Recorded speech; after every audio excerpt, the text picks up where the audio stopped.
ሰላም ጤና ይስጥልን የተከበራችሁና የተወደዳችሁ በዓለም ዙሪያ የምትገኙ የጣና ቴሌቪዥን ቤተሰቦች እንደምንዋላችሁ የከበረ ሰላምታችን በያላችሁበት የምድር ዳርቻ ሁሉ ይድረሳችሁ እያልን የሚያዝያ 18 ቀን 2018 ዓ.ም የጣና ቴሌቪዥን የዕለቱን ዜናዎች ይዘንላችሁ ቀርበናል። እስከ መጨረሻው አብራችሁን እንድትቆዩ በአክብሮት እየጋበዝን የሰዓቱ ዜናዎች ዋና ዋናዎቹን በቅድሚያ እናስደምጣችኋለን። የአማራ ፋኖ ብሔራዊ ንቅናቄ በሸዋ ቀጠና የሚያካሂደውን ተጋድሎ አጠናክሮ በመቀጠል ከትናንት እስከ ዛሬ አመሻሽ በድል የታጀበ ተጋድሎ አድርጓል። ሰፊ ቀጠና የሸፈነውና ታላቅ ድል የተገኘበት የሸዋው ተጋድሎ ምን ይመስላል የሚለውን በቀዳሚነት እናስደምጣችኋለን። የፋኖ ወታደራዊና ፖለቲካዊ ድሎች በአራቱም አቅጣጫዎች ተጠናክረው ሲቀጥሉ በተለይም የህዝብ ንቅናቄ መድረኮቹና የብልጽግናውን ሰራዊት ማስኮብለሉ ከፍተኛ ውጤት የተገኘባቸው ናቸው። በድርጅት ደረጃ የወረደው የህዝባዊ ንቅናቄ ውይይት መመሪያ ዋና ዋና የሚባሉት የአማራ ህዝብ ጥያቄዎች ለፋኖ መሪዎች የቀረቡበት ሆኗል። ዳባትና በለሳ ላይ የሆነው ምንድነው የሚለውን ዜናችን በዚሁ መረጃው አካቶታል፣ ይደመጣል። በቴዲ አፍሮ ጉዳይ የብልጽግናው ፖሊስ ለመጀመሪያ ጊዜ ምላሽ ሰጥቷል። የብልጽግናው ፌዴራል ፖሊስ በአርቲስት ቴዲ አፍሮ ጉዳይ ምን አለ የሚለውን ዝርዝር መረጃ በዜናችን ሰፊ ሽፋን የሰጠው ጉዳይ ነው። የህግ ባለሙያው አስተያየትም በዜናችን የተካተተ ነው፣ ይቀርብላችኋል። በሸዋ በባህር ዳርና በወለጋ የተፈጸመው ምንድን ነው? ለመሆኑ የባህር ዳር አሳሳቢ ሁኔታ እንዴት ተፈጠረ? ለማንና ለምን አላማስ ይህ ይሆናል? የወለጋው ጉዳይስ ምንድን ነው? በሸዋ ጠቅላይ ግዛት ግሽ ራቤል ወረዳ የሆነው ምንድን ነው? እነዚህን ሁሉ ጥያቄዎች የሚመልሰው የሰዓቱ መረጃችን ነው። ዝርዝሩን ሰዓቱ ሲደርስ ተሰሙታላችሁ። የተወደዳችሁና የተከበራችሁ የጣና ቴሌቪዥን አድማጭ ተመልካቾቻችን እነዚህንና ሌሎች የግንባርና የትንታኔ ዘገባዎችን ይዘናል። እስከ ዜናዎቻችን ፍጻሜ ድረስ አብራችሁን እንድትቆዩ እየጋበዝን ወደ ዝርዝር ዜናዎቹ እናልፋለን።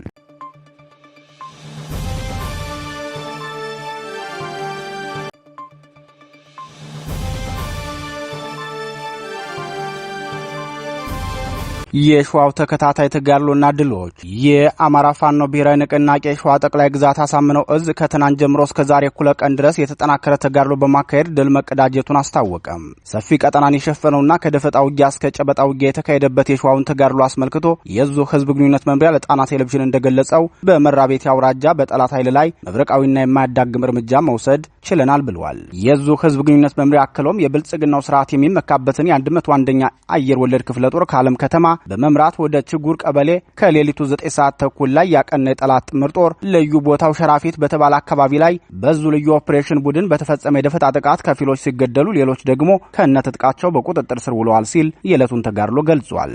የብልጽግናው ሰራዊት ሸራፊት ተብሎ በሚጠራው ቦታ ላይ እንደደረሰ አስቀድመው ቦታውን ይዘው በጠበቁት የዙ ልዩ ኦፕሬሽን ቡድን አባላት ከፍተኛ የደፈጣ ጥቃት መፈጸሙን የገለጸው የሸዋ ጠቅላይ ግዛት አሳምነው እዝ ህዝብ ግንኙነት መምሪያ በዚህም ከጠላት ኃይል በርካታ ቁጥር ያላቸው ወታደሮች ወድቀዋል። የኛን ድንገተኛና ፈጣን ማጥቃት መቋቋም ያልቻለ የጠላት ሰራዊት የወደቁ አባላቱን አስከሬን ሳያነሳ ወደ መጣበት ፈርጥቷል። ሽንፈቱን ለመቀልበስና የተበተነውን ኃይሉን ለመታደግ ከወረዳ ዋና መቀመጫ ከዓለም ከተማ ተጨማሪ ኃይል ይዞ ለመግባት ሙከራ አድርጓል ብሏል። ይህ በእንዲህ እንዳለ የአማራን ህዝብ በተራዘመ የዘር ማጥፋትና በከባድ የኢኮኖሚ ጦርነት ውስጥ አስገብቶ ለከፋ መከራ ለመዳረግ የተነሳው የብልጽግናው ስርዓት ለዓላማው ስኬት ያሰማራው የባዲን ጸጥታ መዋቅር ሸዋ ላይ ከፍተኛ ኪሳራ ደርሶበታል። የአማራ ፋኖ ብሔራዊ ንቅናቄ ሸዋ ጠቅላይ ግዛት አሳምነው እዝ በሸዋሮቢት ቀጠና የፈጸመውን ተጋድሎ ሲገልጽም ለመሬት ወረራ የተሰማራውን የጠላት ኃይል ላይ በወሰድነው የተቀናጀና ፈጣን ማጥቃት ከባድ ኪሳራ ደርሰንበታል ብለዋል። የዙ ህዝብ ግንኙነት መምሪያ መረጃውን በዝርዝር ሲገልጽም በሸዋ ጠቅላይ ግዛት ይፋትና ጥሙጋ አውራጃ የሸዋሮቢት ከተማ አስተዳደር ህዝባቸውን በግፍ ለሚያስገድሉ ለፖሊስ፣ ለሚልሻ፣ ለአድማ ብተና አባላት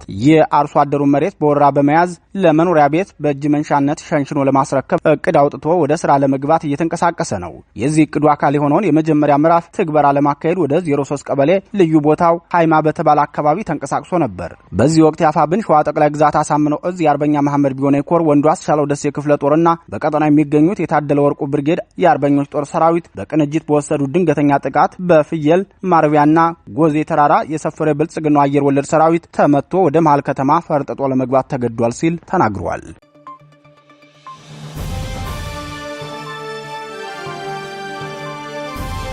የፋኖ ወታደራዊና ፖለቲካዊ ድሎች በአራቱም አቅጣጫ።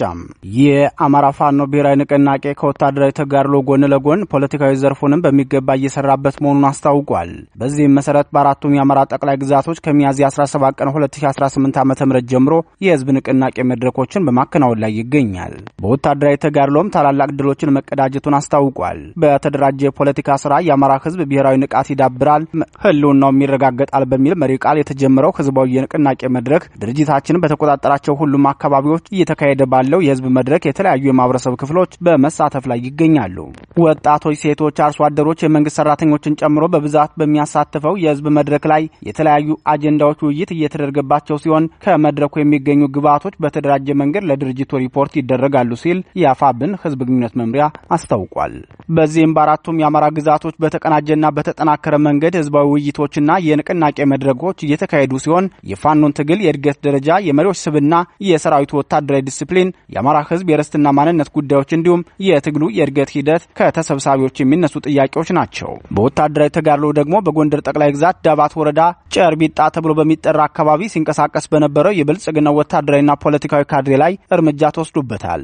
የአማራ ፋኖ ብሔራዊ ንቅናቄ ጎንደር ጠቅላይ ግዛት በላይ ዘለቀ እዝ በአርበኛ መለሰ ተሾመ የሚመራው የጭና ክፍለ ጦር መጠነ ሰፊ የደፈጣ ጥቃት ከፍቶ ስኬታማ ኦፕሬሽን መስራቱን ተናግሯል። ከጠዋቱ 12 ሰዓት ጀምሮ የወሰዱት ይህ ድንገተኛ ጥቃት የጠላትን እንቅስቃሴ በቅርብ ክትትል ሲያደርጉ በቆዩ የመረጃና የኦፕሬሽን ክፍሎች የተቀነባበረ ሲሆን በጠላት ኃይል ላይ ከፍተኛ ኪሳራ የሚያስከትል ጠንካራ እርምጃ ተወስዶ መስመራዊ መኮንኑን ጨምሮ በርካታ የጠላት ኃይል ላይ እርምጃ ተወስዶበታል ብለዋል።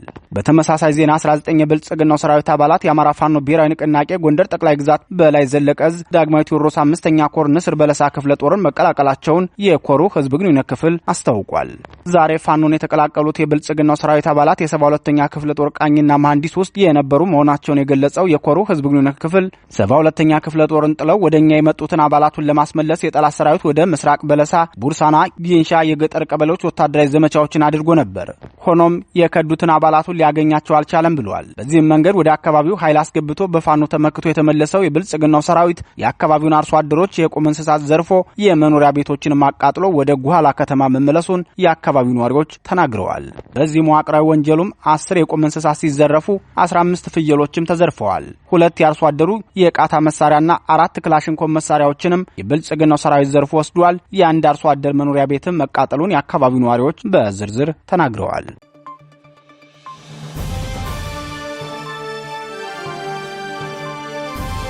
አነጋጋሪው የፖሊስ ምላሽ በቴዲ አፍሮ ዙሪያ።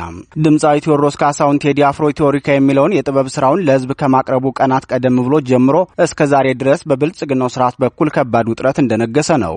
የአርቲስቱን ስራዎች ለህዝብ እንዳይቀርቡ አሳታሚዎችን ከመከልከል ጀምሮ እስከ ስቱዲዮ ዘረፋ የደረሰው የስርዓቱ ጫና በአርቲስቱና በቅርብ ሰዎቹ ዘንድም ጫናና ወከባን ሲያደርግ ቆይቷል። አሁንም እያደረገ ይገኛል። በቅርቡም የብልጽግናውን ፌዴራል ፖሊስ ዩኒፎርም የለበሱ ግለሰቦች ሲኤምሲ ተብሎ በሚጠራው አካባቢ የሚገኙትን የከያኒውን አቡጌዳ 1ና አቡጌዳ 2 ስቱዲዮዎችን በመስበር የቁስና አእምሮአዊ ንብረቶቹን መዝረፉ የሚታወስ ነው። ይህ ሁሉ ወከባ፣ ጫናና ዝርፊያ በብልጽግናው ስርዓት የሚፈጸምበት ቴዲ አፍሮ እስካሁን ዝምታን መርጧል።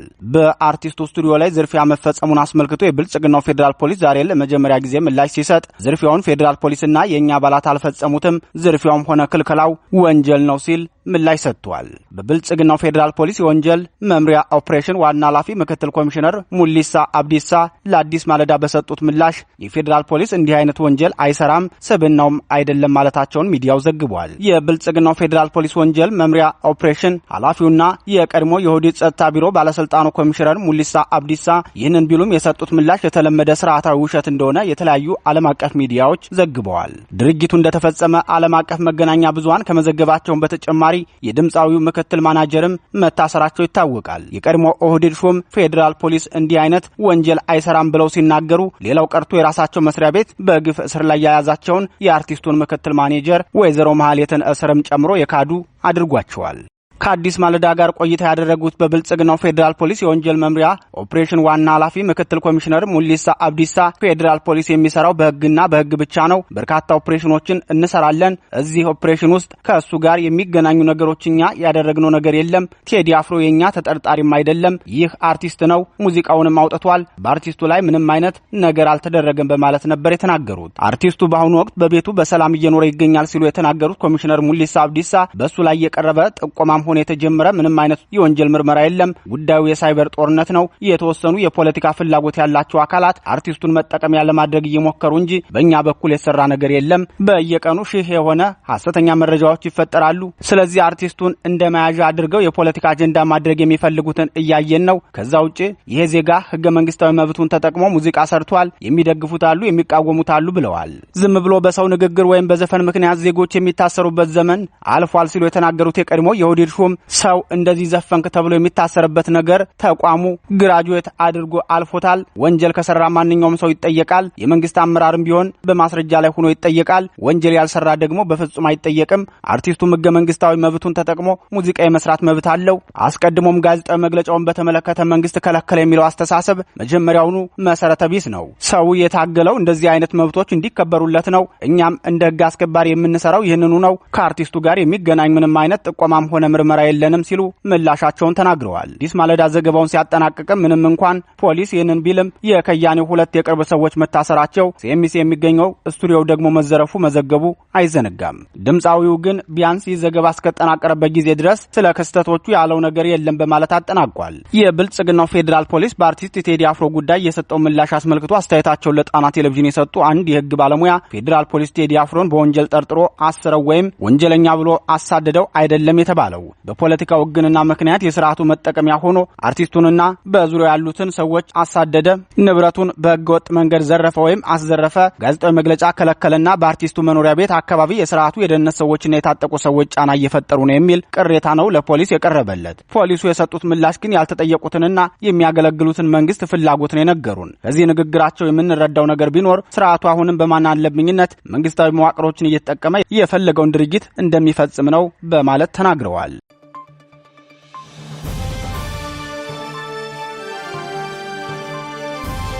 በሸዋ በወለጋና በባህር ዳር ጸረ አማራውና የአገረ መንግስት የፍርሰት መሐንዲሱ የብልጽግናው ስርዓት የሚፈጽመውን የጦር ወንጀል አጠናክሮ በመቀጠል በሸዋ ጠቅላይ ግዛት በወለጋና በባህር ዳር ከተማ ማካሄዱን የጣና ቴሌቪዥን ምንጮች አረጋገጡ።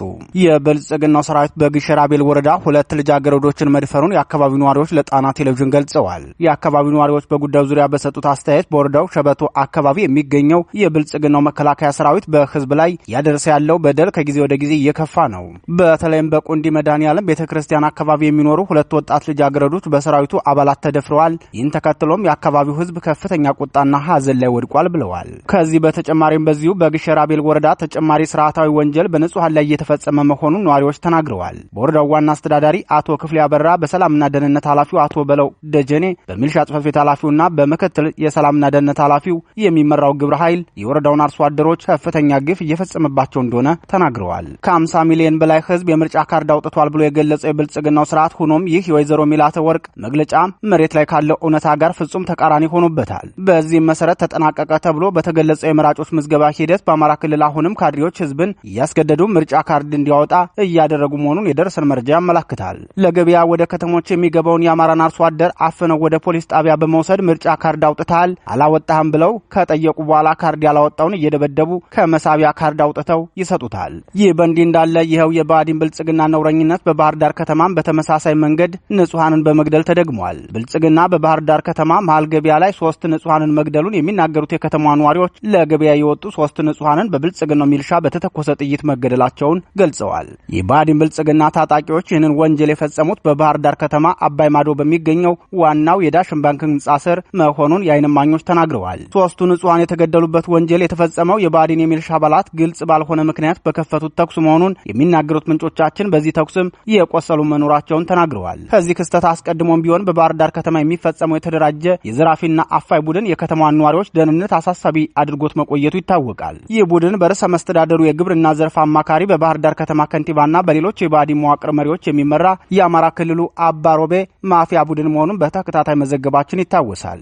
የትናንቱ ክስተት መፈጠሩን ተከትሎ ስጋት የገባቸው የከተማዋ ነዋሪዎች ለጣና ቴሌቪዥን ሲናገሩ በባህር ዳር ከተማ ነዋሪዎች ዘንድ የደህንነት ስጋት ከጊዜ ወደ ጊዜ እየጨመረ መጥቷል። ከፍተኛ የደህንነት አደጋ ተደቅኖብናል ብለዋል። በሌላ ዜና ከፍተኛ ማንነታዊ ጥቃት የሚፈጸምበት የወለጋ አማራ ህዝብ ተደራጅቶ የሚጠይቀውን የማንነትና የአስተዳደር ጥያቄን የኦህዴድ ብልጽግና ስርዓት ኮሚቴ አባላቱን በማፈንና በመደብደብ ከፍተኛ ወንጀል መፈጸሙን ቀጥሎበታል። የብልጽግናው ሊቀመንበር ስልጣን በያዙ የመጀመሪያዎቹ ወራት የወልቃይት ጠገዴ የአማራ ማንነት አስመላሽ ኮሚቴ አባላትን ስናሳድድ ሱሉልታ ላይ ስናስርና ቤታቸው ድረስ ገብተን ለማፈን የሞከርነው እኛንን ብለው መናገራቸው ይታወሳል። ዛሬ ደግሞ የወለጋ አማራ ማንነት ጥያቄ ያቀረቡ የኮሚቴ አባላት አባላትና መሪዎችን ብልጽግናው በህወሓት መንገድ ተጉዞ ማፈን፣ መደብደብ፣ መግደልና መሰወሩን አጠናክሮ ቀጥሎበታል። የወለጋ አማራ ህዝብ የሚጠይቀው የማንነትና የአስተዳደር ጥያቄ መሆኑ ይታወቃል። ይህን ጥያቄ በተደራጀ መንገድ የሚያቀርቡ የኮሚቴ አባላትና መሪዎች ላይ ስርዓቱ የሚያደርሰውን ወንጀል ለጣና ቴሌቪዥን የገለጹት ምንጮቻችን ኮሚቴውን በሊቀመንበርነት እየመሩት የነበሩትን አቶ ጌትነት አስናቀን ስርዓቱ ከባድ ግፍ ፈጽሞባቸዋል ሲሉ ተናግረዋል። አቶ ጌትነት አስናቀ ከሳምንት በፊት በኦህዴድ ብልጽግና አፋኝ ኃይል ታፍነው ከጠፉ በኋላ ከ3 ቀን በፊት ሜክሲኮ በሚገኘው የፌዴራል ወንጀል ምርመራ ውስጥ ከፍተኛ ድብደባና ስቅይት ወይም ቶርች እንደተፈጸመባቸው ምንጮቻችን አረጋግጠዋል። የወለጋ አማራ ማንነት አስተባባሪ ኮሚቴ ሊቀመንበር አቶ አስናቀ ጌትነት በተፈጸመባቸው ድብደባ አይናቸው ማየት አለመቻሉንም ምንጮቻችን ገልጸው በአማራ ህዝብ ላይ ስርዓታዊና መዋቅራዊ ጥቃት እየፈጸመ ያለው ብልጽግናው ራሳቸውን ስርዓቱ በሚምልበት ህገ መንግስት መሰረት አደራጅተው በሰላማዊ መንገድ ጥያቄ እየጠየቁ ባሉ አማራዎች ላይም ደግሞታል ብለዋል። ይህም ስርዓቱ በሁሉም አማራ ላይ ተመሳሳይ አቋም መያዙን የሚያስረዳ ነው ብለዋል።